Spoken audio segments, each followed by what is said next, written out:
Elevate, the podcast series by Elevation Barn.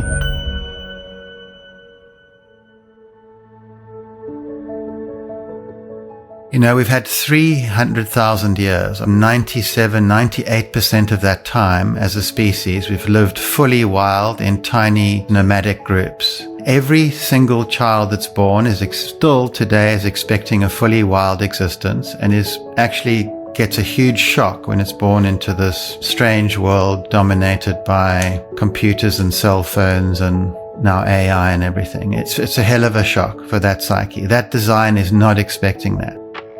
You know, all you have to do is leave nature alone for a little bit and the recovery is just absolutely remarkable. The actual planet and Mother Nature is not in trouble. She can almost recover from anything. We are very fragile as a species. The main thing is if people can try to fully comprehend how precious biodiversity is. That's all the plants and animals and bacteria and all their interactions. So this is actually the most precious thing we'll ever come across. This is our life support system. But we need to bring it into our dinner tables, into our every part of our lives. Every single one of our endeavors rests on her shoulders. And as we compromise that life support, that biodiversity, we are basically stealing the future from our children, even from ourselves in many ways. We all crave for more clarity of purpose in our lives, understanding how we can be more meaningful in the lives of others. But to be this, we need to understand ourselves first. Elevate helps us to reflect on our lives through the stories of our peers who have explored and discovered the hacks to elevate what's important and stand aside of what's not. In these episodes, we talk with leaders from all walks of life, sharing their stories so you can elevate yours. Please subscribe and join us, explore your wisdom from these stories with others, and join us in the barn to unite with new peers doing something of their own to elevate their importance. You'll be in great company. Today on Elevate, we welcome a man whose work has quietly reshaped how millions of people see nature, and perhaps even themselves. Craig Foster is an Academy Award and BAFTA-winning filmmaker, naturalist, explorer, author, master tracker, and co-founder of the Sea Change Project, a pioneering conservation and storytelling initiative devoted to protecting the great African sea forest and deepen humanity's emotional relationship with the living world. Most people around the world came to know Craig through My Octopus Teacher, the extraordinary Netflix documentary that won the Academy Award for the Best Documentary Feature and became one of the most emotionally impactful nature films of our time. But Craig's story stretches far beyond one remarkable octopus. For decades, he's immersed himself in some of the wildest ecosystems on Earth, from crocodile lairs in the Okavango Delta to the ancient deserts of the Kalahari, to the freezing kelp forests of the Cape of South Africa. Along the way, he lived and learned alongside sand master trackers in the Kalahari, studying one of the oldest and most sophisticated forms of ecological intelligent humanity has ever known. What makes Craig extraordinary is that he did not simply film in the wild, he learned to read it, to track subtle movements across landscapes, to interpret the hidden language of animals, currents, birds, and footprints, and eventually to apply those same ancestral tracking skills underwater, following the trails and behaviors of creatures beneath the sea with almost an impossible sensitivity. His work and body of work has included landmark productions such as The Great Dance, A Hunter's Story, Cosmic Africa, My Hunter's Heart, Touching the Dragon, and of course My Octopus Teacher, films that together have earned more than 100 international awards and helped redefine environmental storytelling for a new generation. He is also the author of powerful works including Underwater Wild, Sea Change, Return to the Wild, My Heart Stands in the Hill, and his deeply personal account memoir, Amphibious Soul, Finding the Wild in a Tame World. A book that feels more like a memoir and more like an invitation back to ourselves. Craig's work has also extended into cultural preservation, indigenous knowledge systems, and the interpretation of ancient sand wisdom and rock art connected to South Africa's heritage and museum collections. And while his collaborations have reached across the worlds of science, conservation, art, and music, what remains most compelling is not the accolades, it's his devotion. The willingness to spend thousands of hours in science, to move slowly for nature, to trust you again, to remind us that beneath the noise of the modern life, there is still an ancient intelligence waiting inside all of us. This conversation is about wildness, about presence, about grief, wonder, belonging, and the forgotten art of truly paying attention. Craig, welcome to Elevate. Thank you so much, Will. That's so kind of you. I really appreciate those beautiful words. Oh, and meant from the heart. When we first met, I mean, let's go back. We met in Simonstown, and we met first of all at your home, and then we met with my wife and daughter. And both time you greeted me with "Welcome home," which has stayed with me forever. Do you think certain places reawaken the ancestor in ourselves, and why Africa? Yeah, I mean, Africa is our mother continent. So as a species, Homo sapiens, we've spent almost 80% of our time on this mother continent before we did that great journey out to the rest of the world. So we're all African by nature. And we resonate with this continent because we've spent all that time as a species here. And that's why I always say to people, no matter where they are from in the world, welcome home. This is your ancestral home of every human on the planet. Do they get it? Do they realize the importance of, and how it still remains such an incredible part of our physical and psychological journey, you think?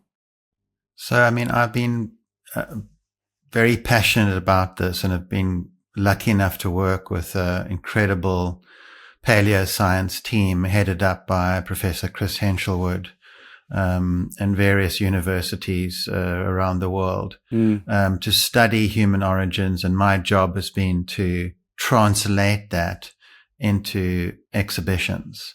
So I've had this privilege of speaking to these extraordinary scientists who've dedicated their lives to understanding our deep past, the Middle Stone Age.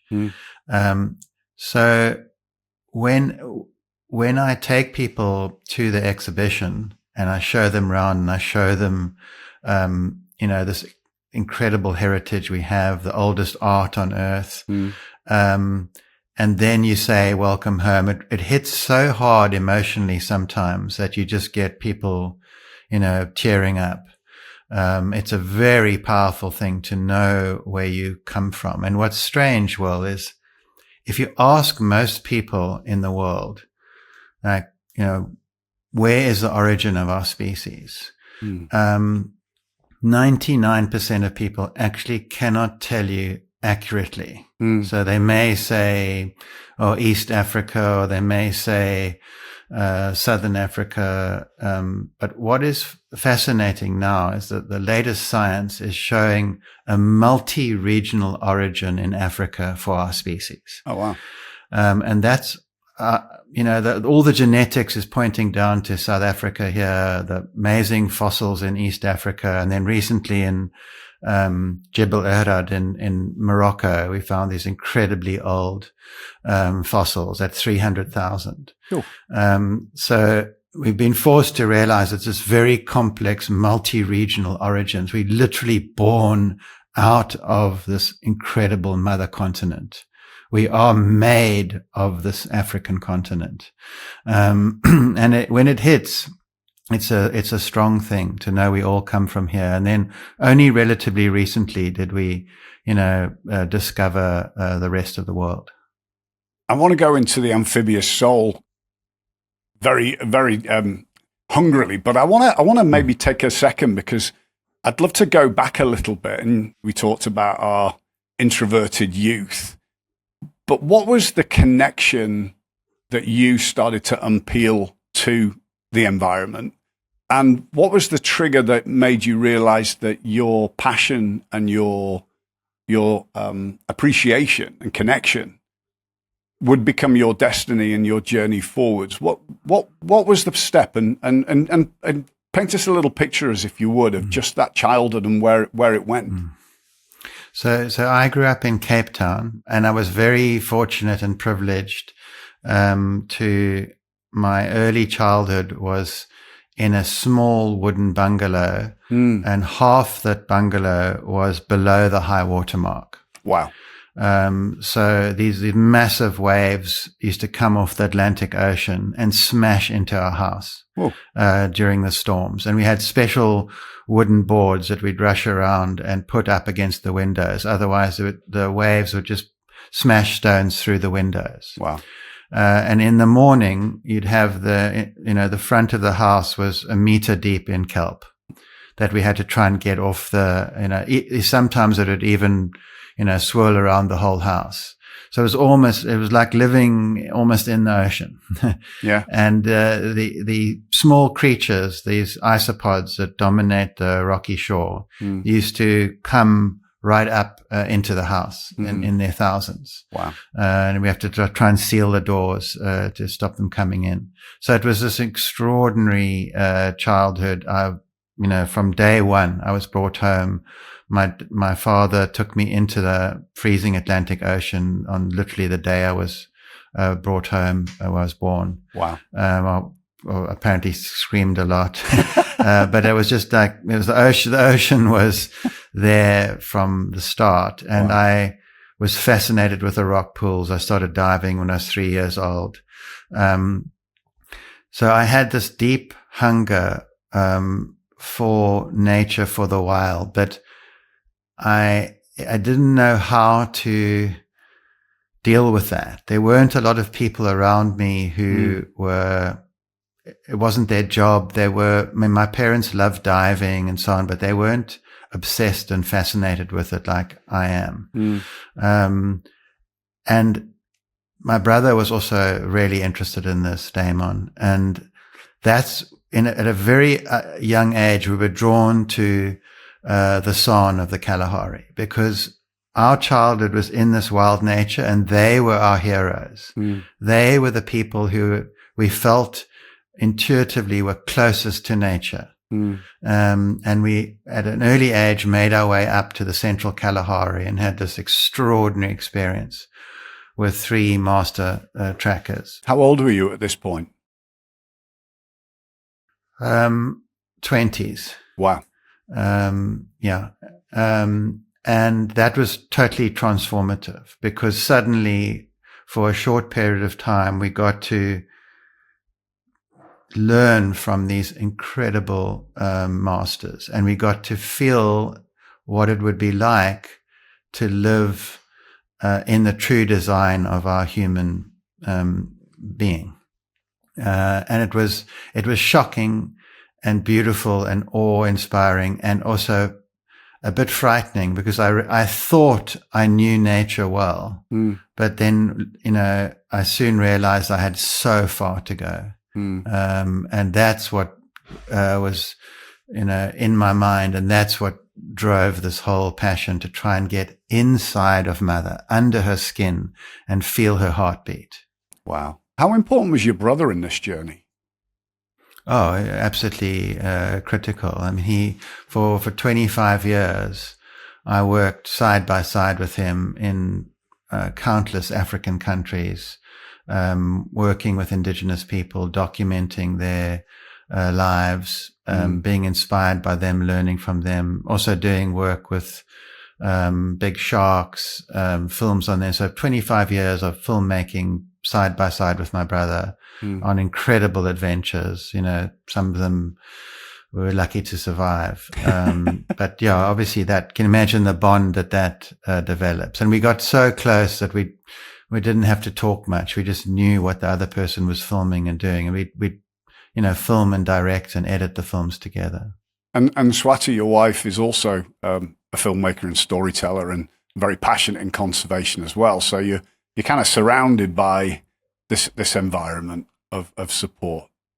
When did you realize the importance of being able to take these stories into a new code of sort of emotional ecology, where you realized that the story had to evolve to draw more attention versus documenting?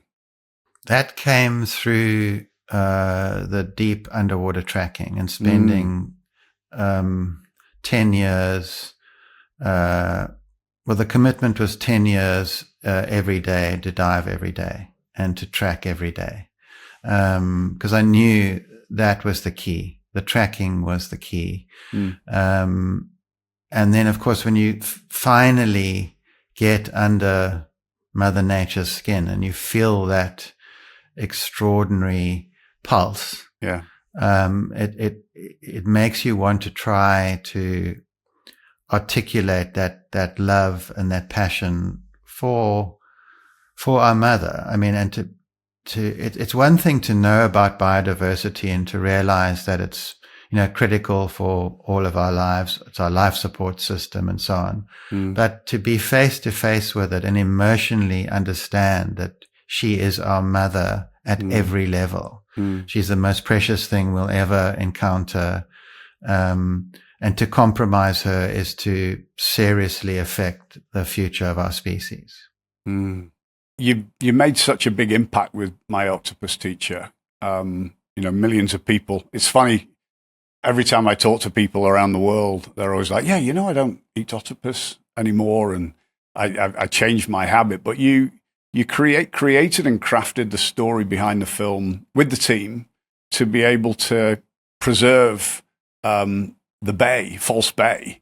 It wasn't just specifically about the octopus. How have you seen the impact locally from the work you're doing, and how has it helped other people learn a system of emotional ecology to then save and preserve their environments? Are you seeing that it's having the impact, or is it just the one-off piece that was great for what you've wanted to achieve locally? I'm surprised how much local and global impact there has been. It's obviously hard to track the impact. It's almost impossible because it's too complex. This idea of tracking impact is a bit of a joke, although one has to do it for the conservation work. But we see an enormous interest in the Great African Sea Forest, which Swati actually named. You rebranded it, didn't you? You're actually on that point, because I think that's fascinating. It was a kelp forest, and then you Swati rebranded it the Great Africa Sea Forest, and suddenly it became the imagination and the interest grew. Was it quite impactful when that happened? The thing was that as Swati's worked in conservation and journalism for years, and she knew that you had to name a place and connect with it in that way in order to protect it. And that had been done in other parts of the world.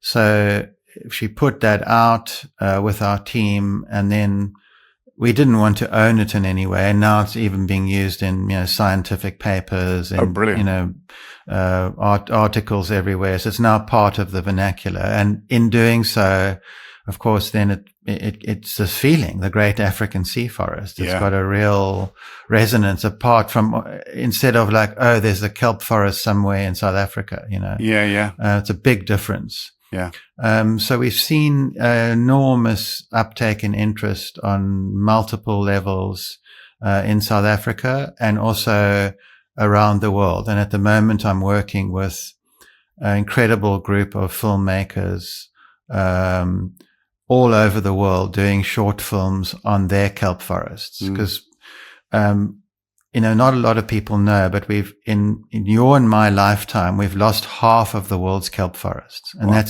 they cover a third of the world's coastlines. It's actually terrifying, absolutely critical ecosystems. Luckily here in South Africa, we've got one of the few fully intact forests. So there's a huge global interest. People realize these are biodiversity hotspots, and but they're unknown. They don't, for every maybe 30 mentions of coral reefs, you'll get one mention of the kelp forest. So we're really trying to get that into the consciousness, because that's a sure way of protecting it. And we've just managed to, it's very exciting to get it into Time magazine's the first cover article on kelp. Yeah. That's coming out in a few days or weeks. So it's happening, but we're in the long game. It just shows the importance of a story, that if you get the right story, it can last a lifetime, and with time grows that transforms how people think and see.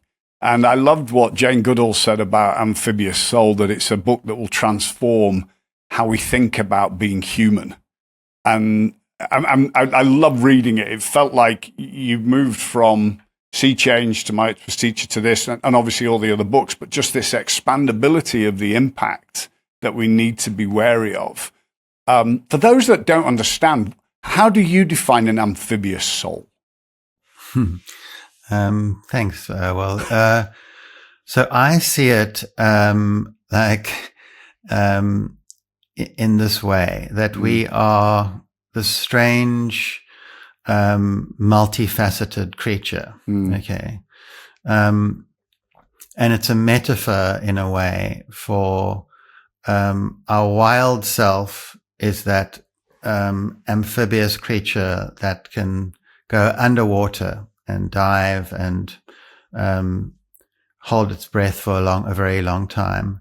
And then the land part of that is more the tame aspect of our design. And what I feel is that, we've had 300,000 years, of which about 98% of that time as a species, we've lived fully wild in tiny groups, nomadic groups. Yeah.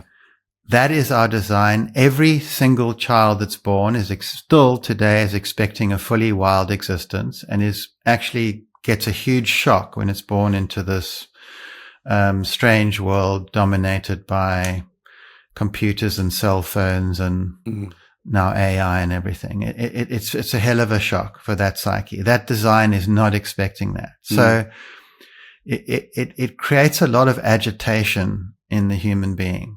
And my premise and idea around the book was to try to investigate how one could bring part of that wild creature, that wild person that's inside all of us, more to the fore. Because when you do that, you feel much more at home, like we're talking about. You have the sense of belonging. And what was fascinating, when the Octopus Teacher film went out, we got thousands of emails from all over the world. And the dominant theme of those was this thing of belonging. We don't feel we belong, but now we're starting to do this and we feel a little bit we belong. Because if you don't know the creatures that you live on this planet with, you feel like a bit of an alien in your own backyard. But as you get to know them, you feel that separateness breaking down and you have this beautiful sense of belonging. So I've tried to investigate ways of getting closer to belonging, and tracking is one of the absolute most powerful things. That is an incredible tool for doing that. But nowadays doctors are prescribing time in nature. Yeah. Psychologists are prescribing time in nature. It's all because of what we're talking about here. But for me, it's not enough just to go wandering around aimlessly in nature. You actually you can take it a lot deeper and get much closer to that sense of well-being. How are you doing that? Because, I follow a late friend, Sir Ken Robinson, and about the power of creativity and how we are educated creativity out of us. And it feels like modern society educates this out of us as well. Kids naturally, as we all see, sit in the dirt, eat things, worms, play with the animals. People often think that a child has this special ability to connect to an animal that an adult doesn't, but it's just how we're being educated out of it. How are you seeing it being picked up in the education system when children are younger to prevent these implications? Or are you? I mean, no.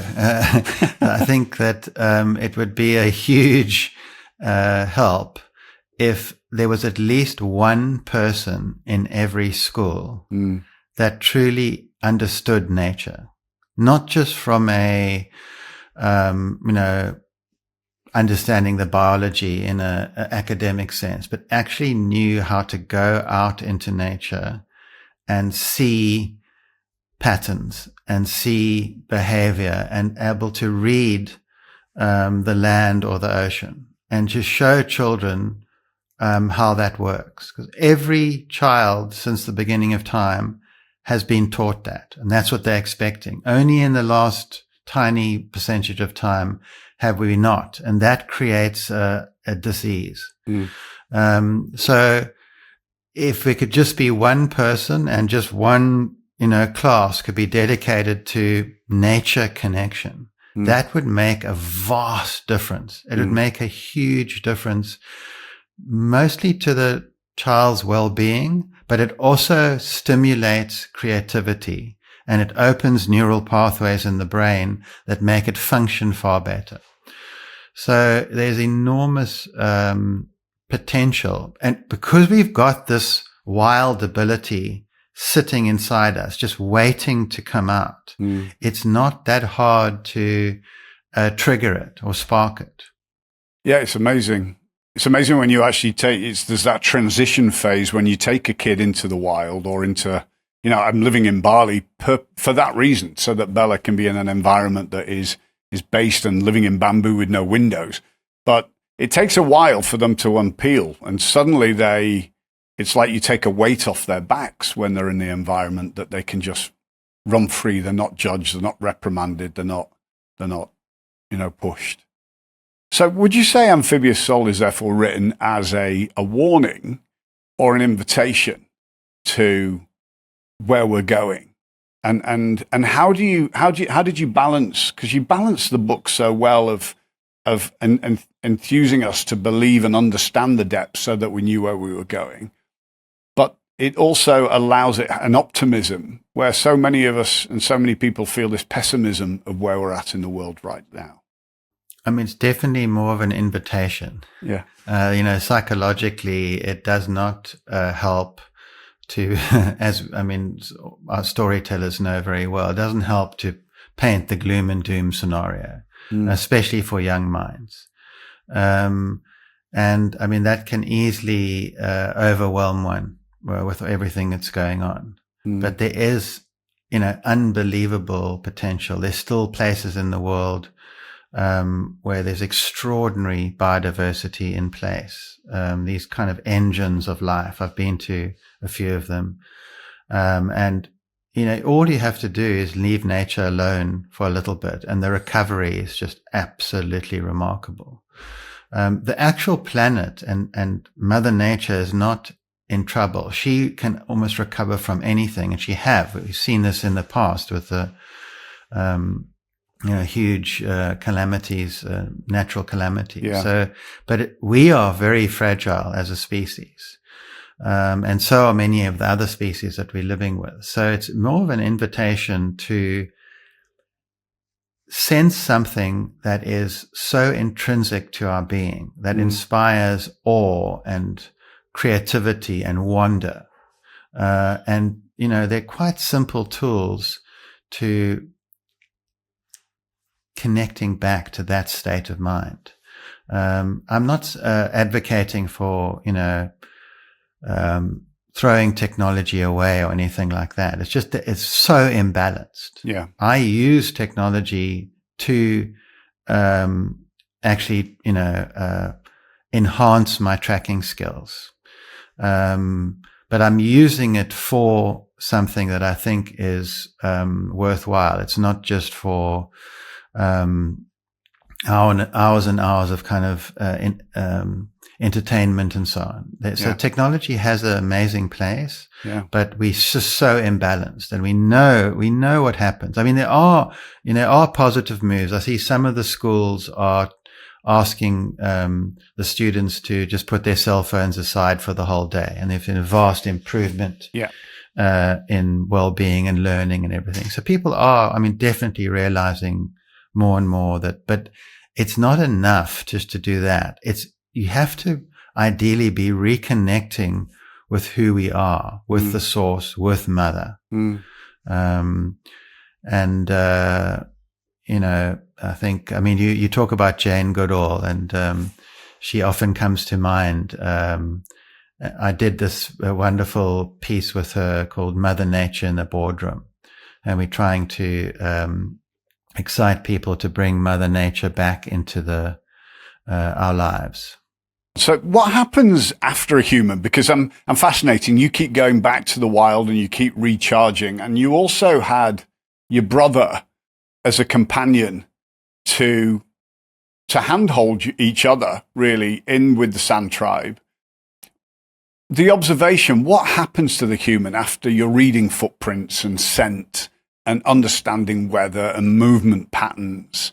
And how long does that take to reignite? Yeah, so tracking is, for me, the oldest language in the world. Yeah. It's something we've been doing from the beginning. And in like one day, I could get you to understand the essence of it. And certain people have more of an affinity than others. It's about pattern recognition. But in that one day, it could totally alter your whole way of looking at the world. Suddenly it ignites this extraordinary curiosity. So you could then take what you'd learned in that one day, and then you could take the next 10 to 20 years to master it. Wow. And that's the beauty of it, is that you don't ever get bored. And you're always the student. Mother Nature is always that incredible teacher. And you always feel so humbled. And it's very complex and very beautiful.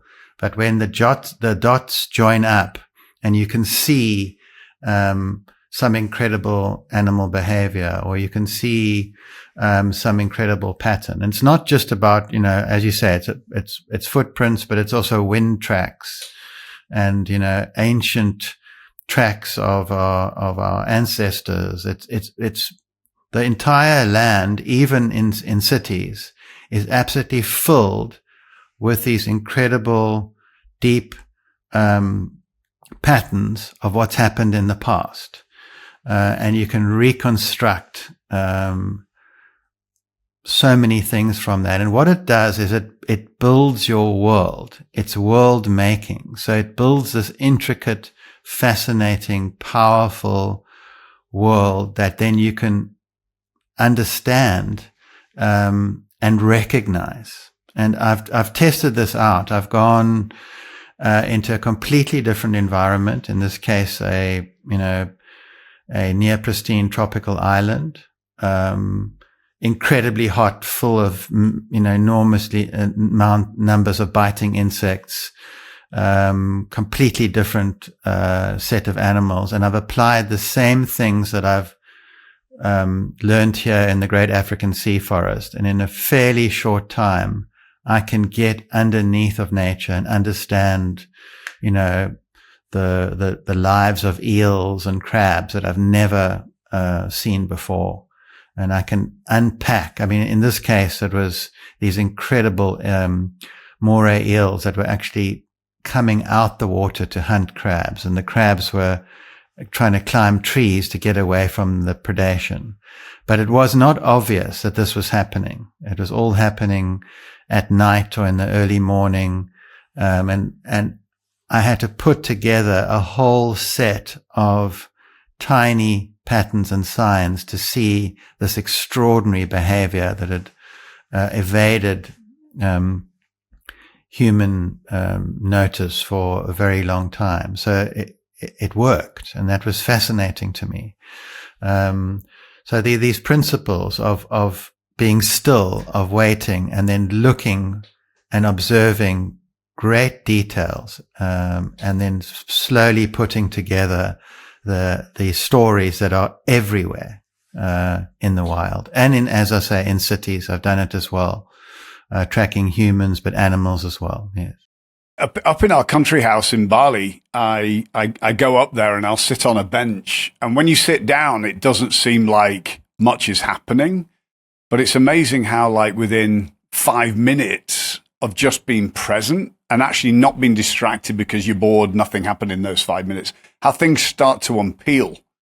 Are there a couple of things, like I was in Bhutan last week with these monks, and they were saying, when you eat, imagine how it tastes, but how does it feel? And they tried to slow us down to appreciate every mouthful. And suddenly we were fuller than, within a short piece of time, because we were conscious and we were present with our food. And you're suddenly like, oh my God, that's the most interesting thing I've ever eaten. It was a tomato.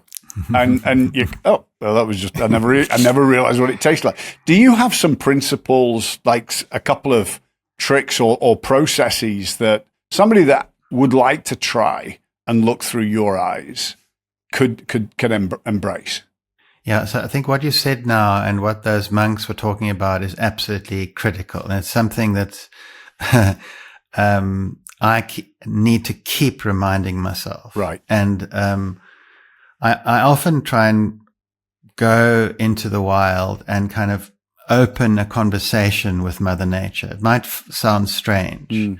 I'm, before I even did this conversation with you, I invited her into the conversation.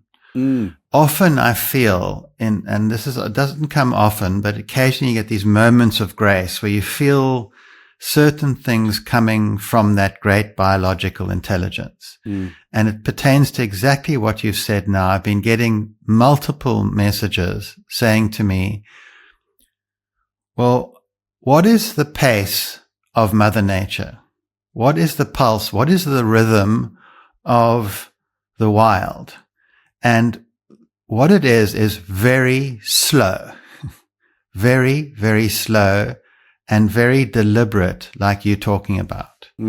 So what we're being forced to do in our hyper-capitalist environment is to be going so fast and so out of rhythm with our mother that we cannot see the wood for the trees. And what happens is you feel like maybe you're very productive, but it's all just surface level. So you're going through life and through environment, and you can't see this incredible detail that's there. Like you can't taste the tomato because you're thinking of a million things while you're eating it. Yeah. And so I'm really, and it's hard. It is not an easy thing because there's this massive energy driving us to go faster and faster. I'm trying to consciously slow everything down because in that slowness, you actually get to go deeper and you then get to do, I think, work that is far more long lasting and productive actually. So what I would, you asking for tools that people might want to use. And I use a lot of different things to try because the force of this this world that has been created is strong. So you need some quite strong tools. So one of the absolutely amazing tools, of course, is the cold water. Even if you just put your face into water below 15 degrees Celsius. What happens is the mammalian dive reflex kicks in. There are all these receptors all around the face here, and immediately your whole nervous system and your pulse drops by 25%. Wow. It's an incredible reset. I don't think there's any drug that could do that to you so fast. So in seconds, that will happen. And you'll immediately feel calmer and slower. Then, of course, spending time in nature, but not, if you can sit still for maybe even just 10 minutes and listen to all the sounds. And then if you're going out for your normal walk or whatever it is, even if it's a big city, I've done this in New York and in London.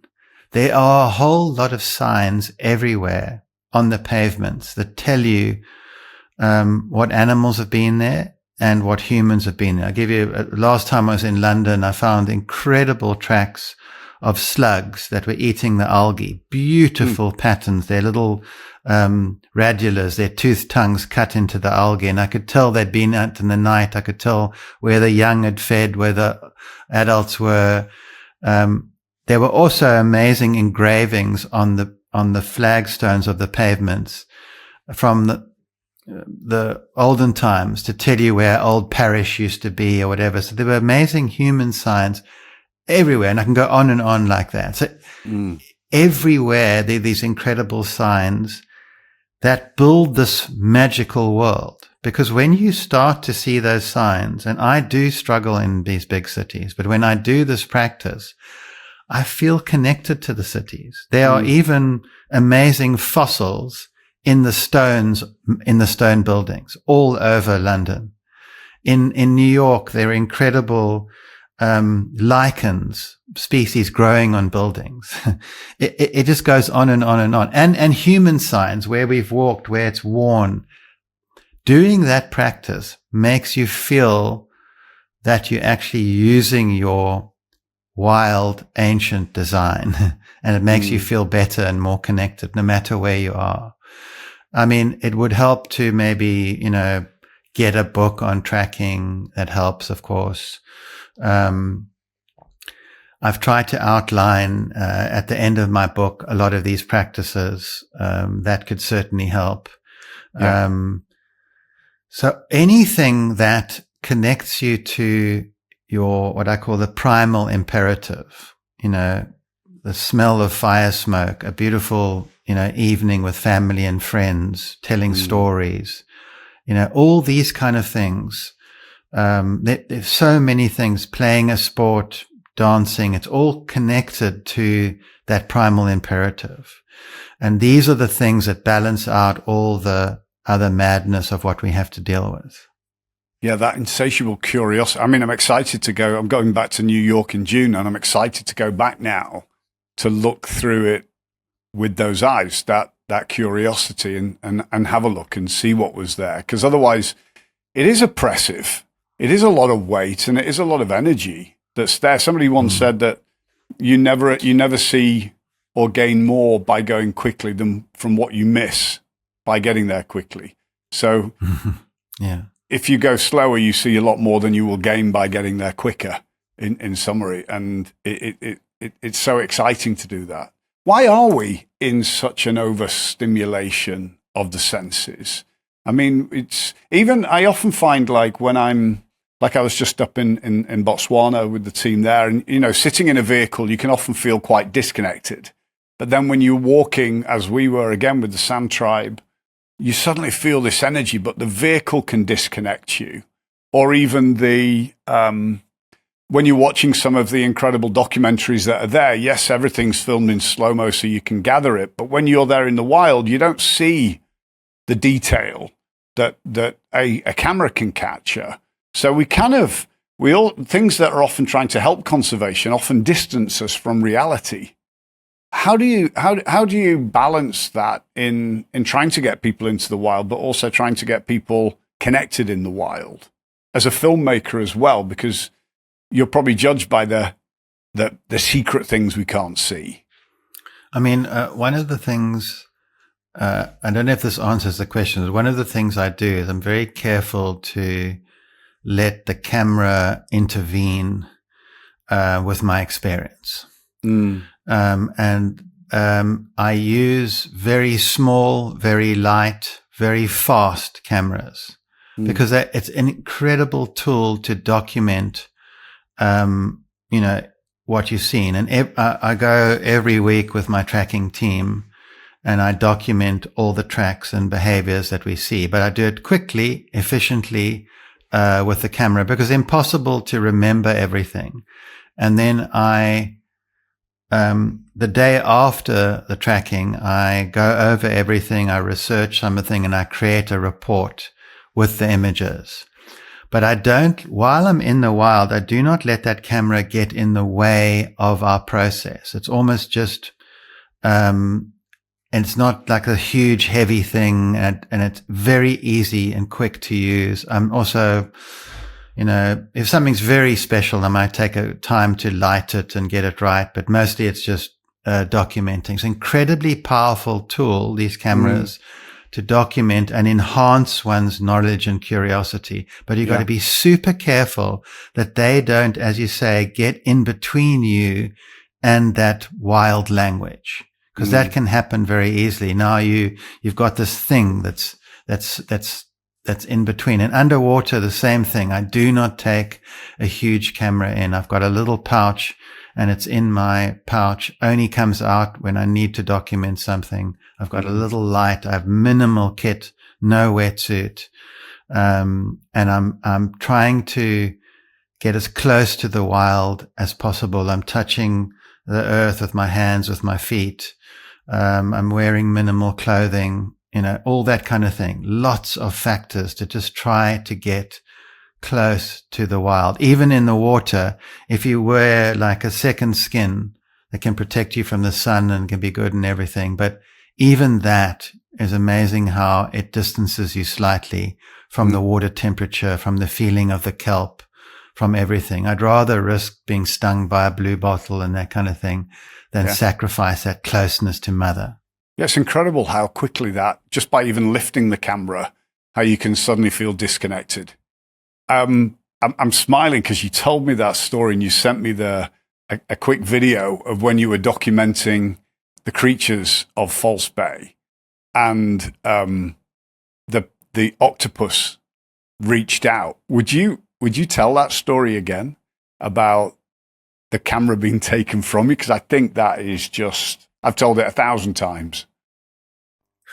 And we could play it on the show here if you like, to give people a visual of it. But what happened was we were out diving, part of our what we call the 1001 Sea Forest Species Project. I was with my friend Yanis, who's the marine biologist in our team, and we were trying to document these shaggy sea hares that very occasionally come into False Bay. I think it was number 200 and something in the 1001 species that we're trying to document. And suddenly, out of nowhere, this young octopus that was very bold came rushing out of its den, and she made a grab for my camera, and I was backing away as fast as I could, and I thought I was going to be able to get it out of her reach, and she just got one arm and wrapped it around that camera so fast.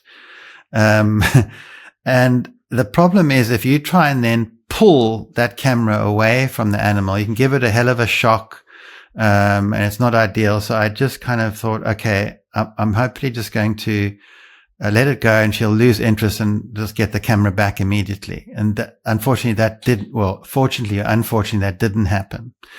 She was very interested in this camera and took it back to her den. And then what was extraordinary was she then turned the camera around while it was recording and filmed Yanis and myself looking at her. But her arms and her suckers and everything were over the lens of the camera. And he was documenting, and I was using also his camera because mine had been stolen, to document the rest of what was happening, because I started realizing this was quite fascinating. But when we looked at the footage afterwards, it was so strange to see ourselves from the perspective of the octopus, and to realize that, she's got this whole incredible world. She sees us, and that we are just another species in the kelp forest. So from that day onwards, we named the octopus number 1 in the 1001 species, and the human being 1001. And we had this sense of, we do belong, we very much belong to the system, but we're just one of these thousands of species, and that we desperately need to, have a empathy for all these other creatures that actually are keeping us alive. So these, especially the small creatures, are producing the oxygen and all the necessary things for our food systems. They are literally the engines that provide everything we need for survival, and we've completely overlooked them. It's a type of madness. So what is so beautiful about this tracking, Will, is because you're throwing your mind into the track again and again and again, and in trying to figure out what the animal's doing, it develops a tremendous sense of empathy for these creatures. And you realize they're not that different to us in so many ways. They feel so many things. Their lives are extraordinary and sometimes very difficult and short and wonderful and powerful. So, this octopus then destroyed my lens of my camera, but what she taught me was so much. Yeah. And I was so grateful for her boldness and the footage is absolutely fascinating. I'll put it on the podcast because for me, when I saw it, I was like, no way. That's awesome. Especially with the topic. It was just, it just shows that there is no reason to put these barriers up between species and how critical diversity really is. And even that thought of how you start every day, I think is so refreshing, that what can I discover today versus what's going to happen? But if you put that filter in, it just seems to set us off on a good footstep. It's unbelievable. If you put your focused mind into a piece of land or water, it's unbelievable what information you can extract and how good it makes you feel. And what I've done, Will, is actually that little short film of 3 minutes with the octopus stealing the camera is part of a 27-part series that's embedded in the Amphibious Soul book. So there's a QR code in there, and when you click on that, you can see short films about stories in the book, that being one of them. Oh, amazing. We'll make sure we can get that deepened, yeah. So why do you feel humans are destroying these ecosystems that we so emotionally depend on? Because the feeling and the benefits from it is so obvious. What's pushing us to do that, and what are the actions that we can take individually to ensure that we're all moving and rowing in the right direction? So we're only able to extract and destroy at the level we have because of this disconnection. You will notice that people who are connected to nature in a deep way, not just through kind of biological education, but actually connected, they are not destroying their environment. And a perfect example of that is many indigenous people who are custodians of biodiversity. And you can see they only make up about 5% of people on Earth, but I think they protect 80% of the biodiversity on the planet. I mean, it's extraordinary. There's a perfect example of how this works. So we're only able to destroy because of our disconnection from the wild.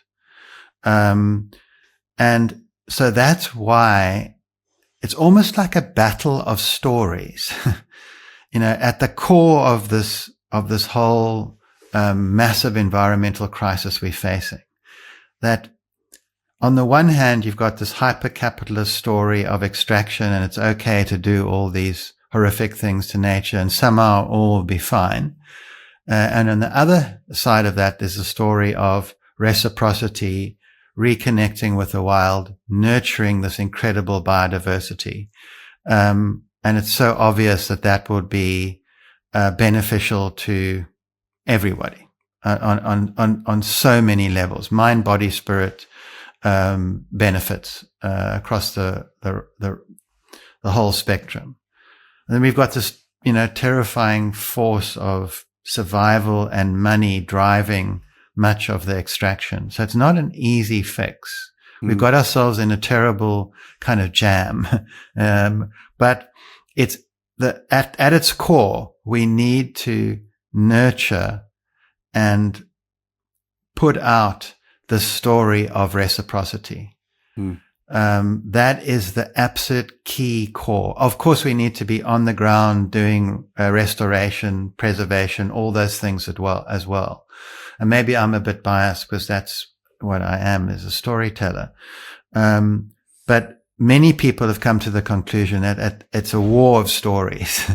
And the story in our heads is the thing that we enact into the environment. So if we have a story of this deep reciprocity and love of nature, of course we're going to care for her at a very deep level. If we have a story of the extraction, that's what we're going to do. So at essence, it's a story that it boils down to. And that's if everybody who is keen on this can just build that story in whatever capacity they have, there will become it's like a critical point. I think there's some math around this where 5 or 10% or even less of the population reaches that understanding. There can be this massive critical shift. And that's what I'm, really hoping, will happen. And we certainly doing as much as we can to make that happen. It would be amazing the kind of future that we could imagine if humanity could sort of rediscover wildness. And there's still so much left, Will you talk to me just a little bit about the water? Because water seems to me something that is just such a healing and a profound element of your work, and the ability to connect with Mother Nature through the oceans. You're just how it does affect people and the importance of being in water and appreciating it. Yeah, I mean, it has a extraordinary effect on the human psyche for a whole lot of reasons. You just see a person entering the water, and I've had the privilege of taking people into the ocean for the first time ever. And initially there's a little bit of fear, but it's unbelievable what kind of joy it brings. It just has this ability to create massive amounts of joy. And I think it's also something to do with the weightlessness. In fact, we are suddenly there's no gravity. In fact, you are positively buoyant in water. So that has a huge effect. It's connected to, and we spend first 9 months of our lives in water, in our mothers. So and what is fascinating to me is, we are quite fragile and weak, a weak animal. And the human animal is relatively weak compared to other animals and can't run very fast or jump really high or anything like that. But amazingly, we can, as a amphibious creature, we can hold our breath and dive unbelievably deep compared to most animals. I mean, that's quite extraordinary. And we can swim really far as well. It's quite amazing for a terrestrial creature. So we have, and you see, where are the most expensive properties in the world? Right on the coast. We value it deeply in our psyche. And it's probably, if I look at the archaeological sites along the coast, you see they were very valuable. There was this not only food on the land, but enormous amounts of food being delivered from the ocean, whales washing up, delivering 50 tons of meat and fat, all sorts of shellfish available. So in our deep past, this interface where you see this intertidal environment where ocean and land meat is very valuable for our survival, very connected to our well-being. So it's a absolutely vital part of our existence. You took your son there when you were going through the story with my octopus teacher. How do you? Obviously, he's very involved and was inspired by your work, but how do you include people so that they can take the journey with you? Because people like yourselves have a same with Sylvia Earle as a child when she was in the Bay when she was growing up. You know, there was a deep immersion and a real celebration, and they didn't have the bombardment of all the distractions and the social pressures to distract them from celebrating the ocean and celebrating these sort of things. How do you handhold that, and how do you, in your mind, keep people valuing it so that they can celebrate the opportunities that we've been fortunate enough to have, and maybe they don't realize it? Yeah, I mean, I think more and more young people are being drawn to the wild. They're sharp. They're realizing that the cell phone, the computer, needs to be properly managed on many levels.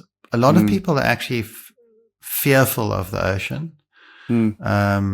And so when I do take people in, I like to take people in a very calm environment at first, very protected, shallow, all that kind of thing.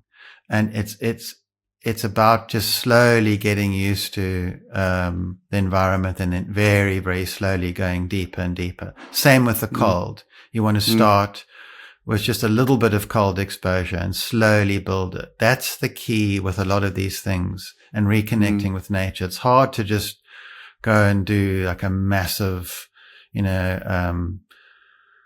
solo expedition in the wild if you don't know it. It's quite dangerous as well. So it's a slow process of getting to know your mother again. And that is the most exciting, extraordinary thing. And I take a lot of young people and I mentor them, and it's unbelievable to see the transformation. Their confidence is like tenfold once they've done this work, because they have the sense of belonging, and they know their environment, and they know some of these old ways that make you feel that you belong as a human being on this beautiful ocean earth. It must have redefined how you view your own masculinity and strength. Just this feminine power, humbleness. Absolutely. I mean, it does make one, sometimes you can feel the fragility. So you feel very, very fragile as well. And that can be, and there's a lot of mystery.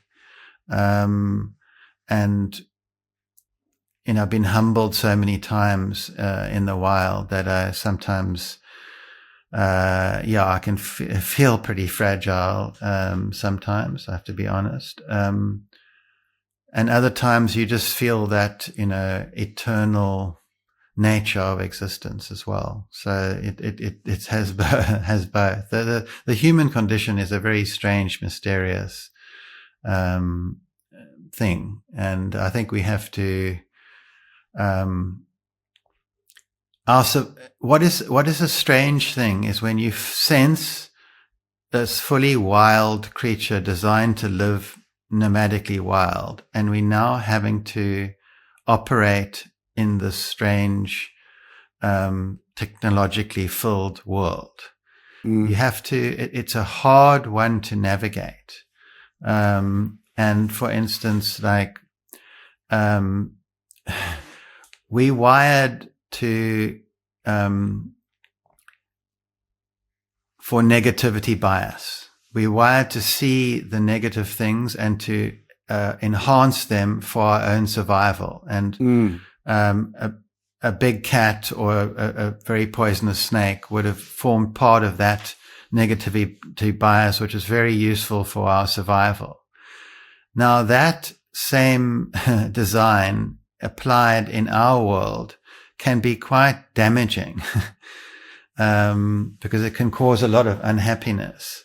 Yeah. So we have to almost focus on these positive things that are around us, because sometimes the wild design does not fit into the strange world we've created for ourselves.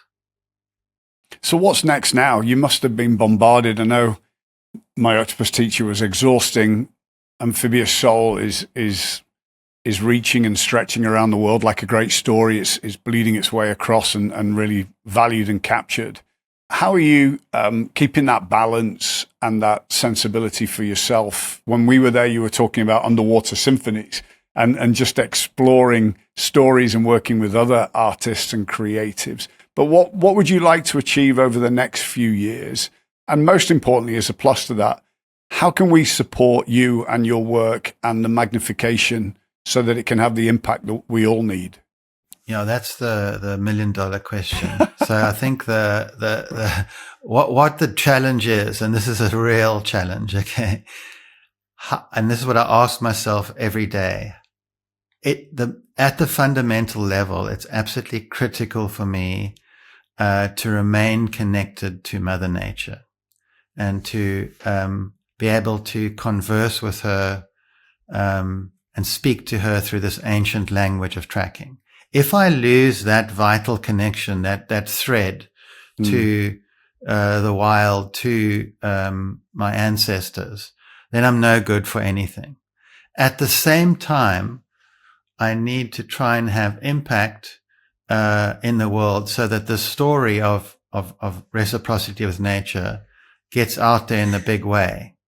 And those can often be opposing forces because that getting out into the world and doing all this stuff pulls you away from Mother. So you have to walk that incredible knife edge with the 1 foot in the wild and the 1 foot in the tame, so you can, and to try and have balance as an amphibious creature.